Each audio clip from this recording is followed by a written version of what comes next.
A happy family of 5, a strange journey, a family of 5 disappearing one after another within a few days. Was this a bizarre trip or a forced escape? Hello everyone, I'm Michael Vincent. This disappearance case took place in Melbourne, a city located on the eastern coast of Australia in the southern part of Victoria. It serves as the capital of Victoria and was once crowned the world's most livable city. In 2016, an astonishing incident occurred here that shocked all of Australia. A peaceful family of 5 had their calm life abruptly interrupted by a peculiar journey. During this trip, strange events unfolded one after another. The family first set out on a long journey, then mysteriously split up one by one and eventually vanished entirely. The police worked tirelessly and managed to locate all of them in different places. Shockingly, it turned out that 4 of the 5 family members were suffering from varying degrees of mental illness, some even forgetting their own names. The officer in charge of the case remarked that, in his 30 years of service, this was the strangest case he had ever encountered. To this day, the truth behind this event remains a mystery. So, what exactly caused this family to be swept up in this odd journey? What led to their mental breakdowns? At the end of this episode, I'll offer a conjecture that I believe comes close to the truth. Let's first travel back to 2016 and walk through the details of this incident. In the eastern Melbourne suburb of Sylvan lived a very ordinary yet exceptionally hardworking family, the Tromp family. The household consisted of 51-year-old Mark, his 53-year-old wife Jacob, and their 3 adult children, 29-year-old eldest daughter Rihanna, 25-year-old son Mitchell, and 22-year-old youngest daughter Ella. None of the 5 worked traditional jobs. Instead, they managed their beautiful red berry farm and some property ventures. They lived in a spacious mansion, owned shares in various companies, and maintained an impressive investment portfolio, indicating excellent financial stability. Mark and Jacob had purchased the farm in 2007, instantly falling in love with their dream home. They poured their hearts into turning it into a thriving berry farm, and after 9 years of hard work and dedication, it had grown into a substantial operation. Their success was thanks to their sharp minds and relentless effort. According to Taryn Burke, who sold them the farm, Mark and Jacob were astute business people with brilliant minds and a strong work ethic. Jacob, in particular, was the mastermind behind the farm's operations, being sharper and more adept at managing a business than Mark. Taryn also noted that Mark's 2 daughters loved horseback riding and photography, while their son, Mitchell, was always diligent, helping with the farm's many tasks. The family of 5 maintained an intense work schedule, often laboring for a week straight without rest, a testament to their dedication. In a laid-back country like Australia, where people typically balance work and leisure while prioritizing quality of life, such relentless effort was rare. Neighbors admired the Tromp family's industriousness and described them as kind and friendly. With their thriving family business, they were seen as a model of success, a healthy, affluent, and happy household. Everything seemed perfectly normal and wonderful until an event shattered their tranquil life. On August 29, 2016, the family's peaceful routine was disrupted by an abrupt and bizarre impromptu trip. Why call it bizarre? Imagine this. The Tromp family of 5 set off on a journey without IDs, passports, bank cards, or even phones. Just a bit of cash.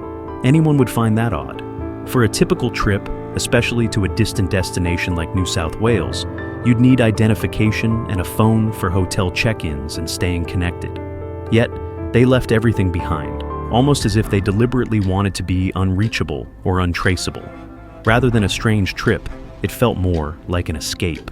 The family piled into their silver-gray Peugeot and began their flight. Shortly after departing, Mark and Jacob noticed that Mitchell had secretly brought his phone. Deeming it a safety risk, fearing it could be tracked, they made him throw it out the window just 30 kilometers into the drive. The family then headed north toward New South Wales. After a day and night of driving, they reached Bathurst in New South Wales by 7 a.m. on August 30th. There, Mitchell suddenly got out of the car and left his parents, striking out on his own. Mark and Jacob continued with their daughters toward the famous Jennelin Caves tourist site. That afternoon, Ella and Rihanna also disembarked, leaving their parents. The sisters stole a car and drove to Goulburn, where, bizarrely, they split up again. Rihanna got out and went off alone, while Ella, missing her horses at the farm, drove back home to Sylvan. On her way, Ella called the police, reporting her parents missing. That night, when she arrived home, the police were already there investigating. What they found baffled them. The house was empty, doors wide open, car keys still in the other vehicles, and piles of documents scattered about. Aside from Mitchell's discarded phone, all their phones, bank cards, and passports were neatly arranged on a table. This puzzled the police further. Didn't Ella say they were on a trip? As the investigation deepened, they discovered the documents were financial records from their family business over the years. An official told the media that, while some papers were strewn across the kitchen counter and floor, most were neatly stacked, suggesting the family was searching for something specific. Ella told police that she and her siblings had no idea what was happening, but their parents seemed genuinely fearful for their lives, a fear the children believed was real.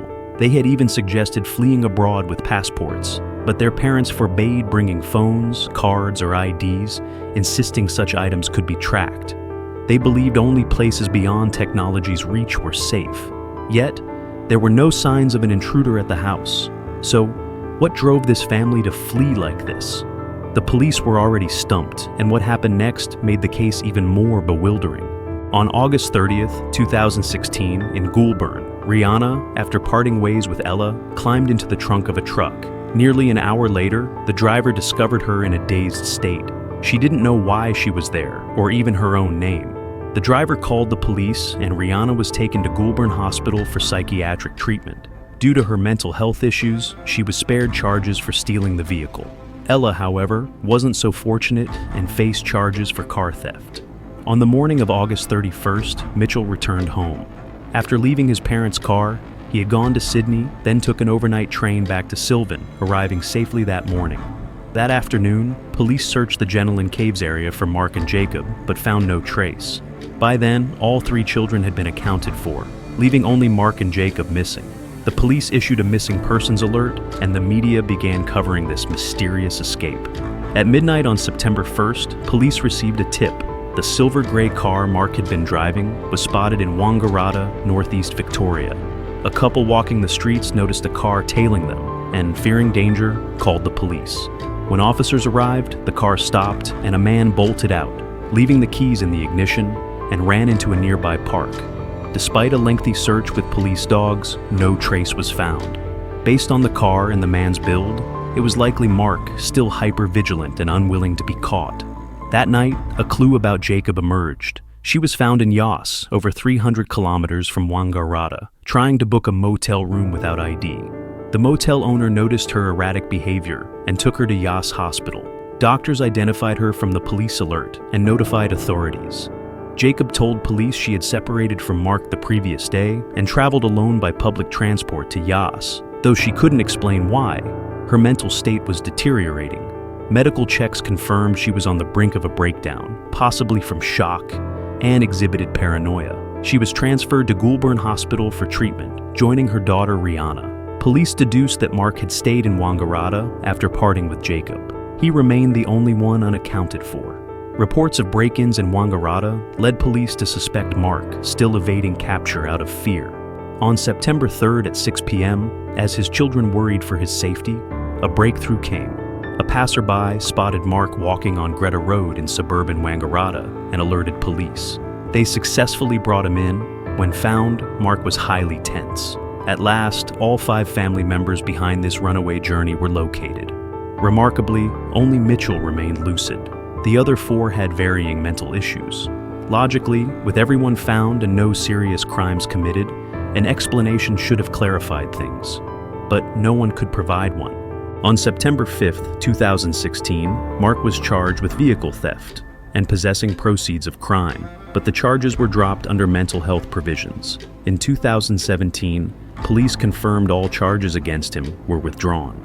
On September 6th, Mark issued a statement apologizing for the resources wasted by their week-long ordeal, claiming someone was tracking and trying to harm them, though he didn't elaborate. Psychologists assessed him for over 5 hours, concluding his mental issues weren't severe.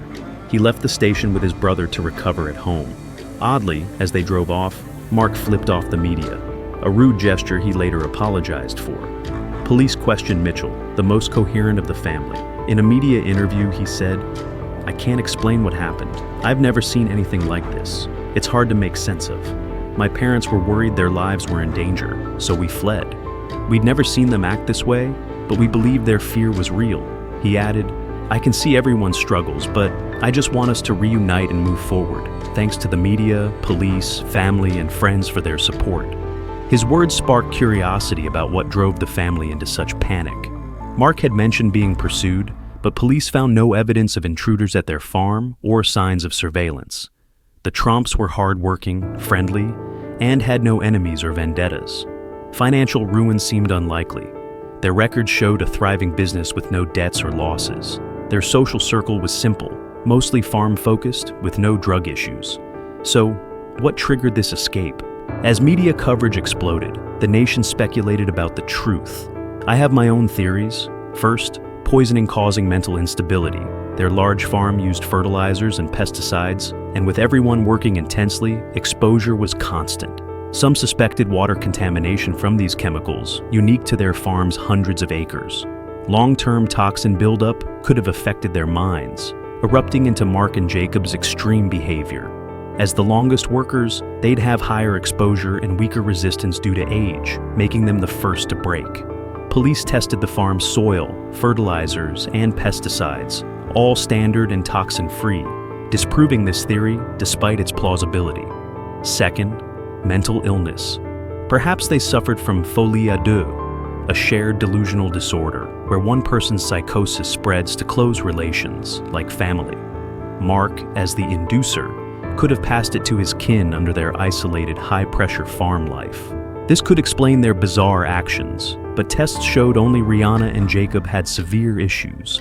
Mark and Ella's were milder, and no official diagnosis confirmed this condition. It remains a hypothesis without proof. Third, a calculated escape from a pursuer. Mark claimed they were hunted, orchestrating a meticulous flight, ditching trackable items, splitting up randomly, and exposing the saga via Ella's police call to deter an assailant. Mitchell returned safely. Rihanna and Jacob feigned confusion for rescue, and Mark drew attention to shield them, even staging break-ins. Once assured of their safety, he surrendered.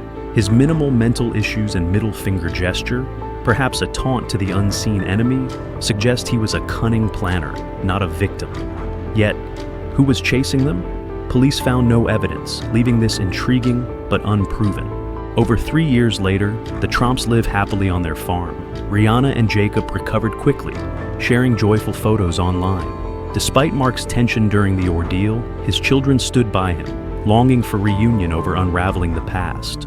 Whatever the truth behind this strange escape, their happy ending may be what matters most. That's the Tromp family's tale. If you enjoyed this, please like, share, and subscribe. Your support means the world. I'm Michael Vincent. See you next time.